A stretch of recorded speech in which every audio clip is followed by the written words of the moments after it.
विधान बनाकर लिखी भारत की अद्भुत कहानी है। आओ याद करें उस भीम को, संविधान जिसकी निशानी है। देवियों सज्जनों, असंख्य भारतवासियों, जैसा कि आपने समझ लिया होगा, आज मैं उमाशंकर यादव आप सबका एक ऐसे महापुरुष के जन्म दिवस पर आपको संबोधित करना चाहता हूं, बताना चाहता हूं, जो युग पुरुष, युग परिवर्तक, भारत रत्न, विश्व रत्न डॉक्टर भीमराव अंबेडकर नाम से जाने जाते हैं। देवियों सज्जनों और असंख्य भारतवासियों, यह बड़े गर्व की बात है कि हर वर्ष 14 अप्रैल को एक ऐसे महापुरुष का जन्म दिवस मनाया जाता है जिन्होंने भारत की, नए भारत की, समानता के भारत का, छुआछूत से परे भारत का, मानवता के भारत का निर्माण किया है। ये ऐसे व्यक्ति जो अपनी माँ बाप की 14वीं संतान थे, आज के इंदौर जो कि मध्य प्रदेश में स्थित है, जन्म लिया था। ऐसे जन्मभूमि को भी हम सब के लिए यह गर्व की बात है कि उसको हम प्रणाम करें और उनकी कर्म भूमि महाराष्ट्र को भी नमन और प्रणाम करते हैं। देवियों और सज्जनों, असंख्य भारतवासियों, सबसे पहले आप सबको बाबा साहब भीमराव अंबेडकर की 135वीं जन्म दिवस पर कोटि कोटि बधाई,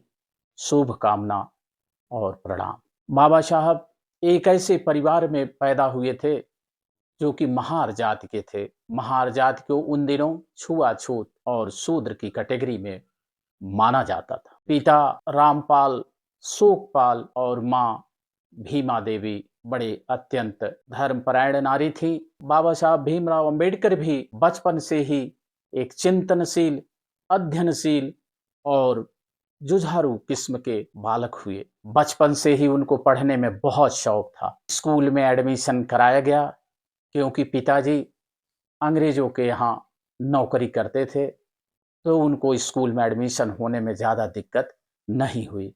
लेकिन देवियों और सज्जनों, समय वो था जब वो महार जाति को क्लास में, कक्षा में बैठने नहीं दिया जाता था। बी आर अम्बेडकर अपनी बोरी खुद ले जाते थे और क्लास के दरवाजे पर बोरी बिछाकर बैठते थे और पढ़कर फिर अपनी बोरी लेकर आते थे। यही नहीं, स्कूल में उन्हें घड़े से पानी पीने का अधिकार नहीं था।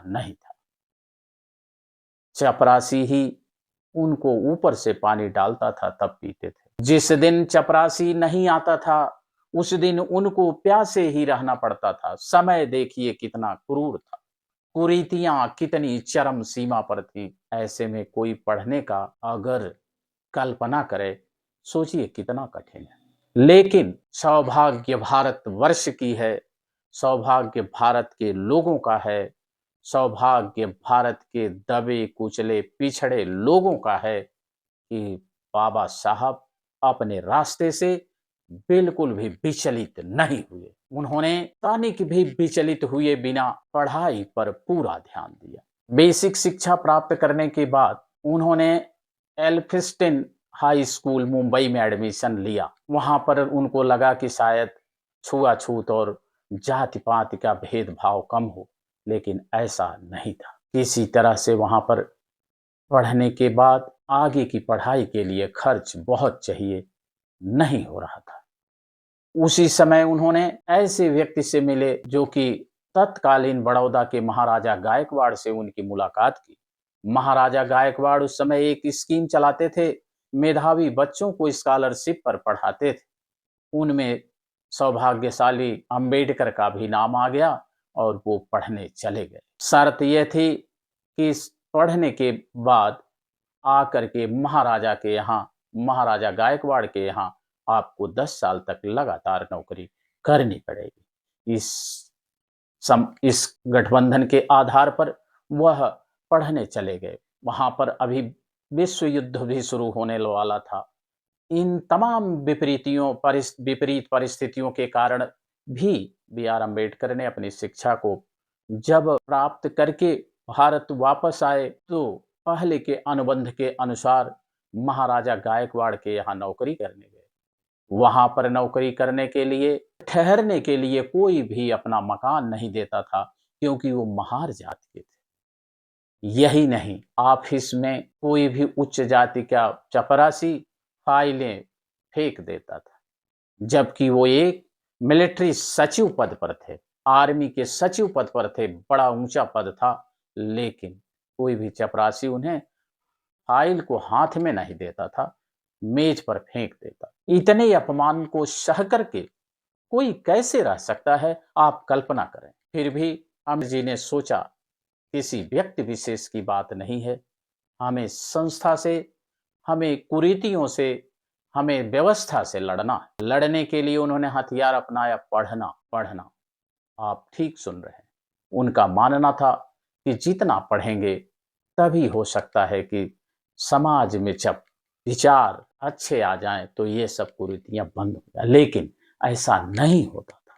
उनको घर नहीं दिया तो उन्होंने अपने आप को महार जाति छिपा करके एक पारसी के यहाँ किराए पर रहने लगे, और पारसी को कुछ दिनों में पता लगा कि ये तो महार जात के हैं, तो वो एक दिन अपने गुंडों के साथ आके खड़ा हुआ और बोला, शाम तक घर खाली कर दो। ऐसे में अंबेडकर जी ने नौकरी छोड़ दी, फिर मुंबई में आ गए और वो अपनी नौकरी शुरू कर दिए, किसी कॉलेज में प्रोफेसर बन गए, पढ़ाने का काम। लेकिन यही नहीं, इस इतना करने के बाद भी छुआछूत, भेदभाव, नीच ऊंच का अपमान उनसे दूर नहीं रहा। अपमान की फिर से लाठी उन पर पड़ी और वो वह नौकरी भी छोड़ करके प्राइवेट में अपना काम शुरू किया, कंसल्टेशन और लोगों को सलाह देना। लेकिन वहां पर भी जब लोगों को पता लग जाता था कि महार जाति से कोई नहीं सलाह, इस तरह से अपनी आगे की पढ़ाई और पूरा किया, और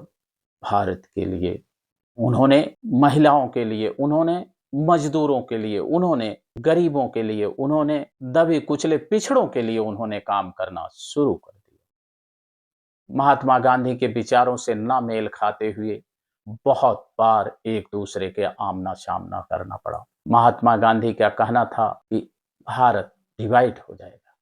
अंबेडकर का कहना था कि दलित, पिछड़े, अति पिछड़े, एससी एसटी के लिए अलग से इलेक्टोरल हो, लेकिन यह बात गांधी जी को पसंद नहीं थी। बहुत बार, अनेकों बार बातचीत होने के बाद भी सहमति नहीं बनी। अंबेडकर जी को इतनी सारी संकट आए, इतनी सारे संकट आए कि हम कह सकते हैं कि पथ में अपमान के कांटे न होते तो जीवन का आभास न होता, छुआछूत, भेदभाव वहीं का वहीं रह जाता, अंबेडकर का इतिहास न हो। देवियों सज्जनों, यही नहीं, उस महान विभूति ने हमारे देश के लिए सिर्फ इन्हीं नहीं, लगभग 65 वर्षों में देश की सामाजिक, आर्थिक, राजनैतिक, साहित्यिक, ऐतिहासिक, औद्योगिक और संवैधानिक आदि संस्थाओं में काम करके उन्होंने देश के एक एक व्यक्ति को सामाजिक आजादी दी है। महिलाओं को संविधान में यह प्रोविजन दिया, मताधिकार, पढ़ाई और समानता का अधिकार। मजदूरों को अधिकार दिया है 12 घंटे से घटाकर 8 घंटे काम करना। जबरदस्ती कोई नहीं काम करा सकता। ये सारे के सारे अधिकार बाबा भीमराव अंबेडकर की उपज है। उनके संविधान में दिए गए प्रोविजन के कारण यही नहीं, बहुत सारे अन्य कामों को करके किसानों के लिए लैंड रिफॉर्म किया, किसानों की दशा और उनकी दिशा को बदलने का काम संविधान के माध्यम से किया है। यही नहीं, बहुत सारे काम करके देश को एक ऐसी व्यवस्था दे गए जो आज भी बहुत प्रासंगिक है। अतः हम कह सकते हैं कि तेरी अमर गाथा का गुणगान करता हूं, हे मानवता के पुजारी, तुझे प्रणाम करता हूं। तेरे कर्मों से ही रोशन हुआ है भारत का आंगन, तेरी हस्ती, तेरे वजूद को सलाम करता हूं। जय हिंद, जय भारत, जय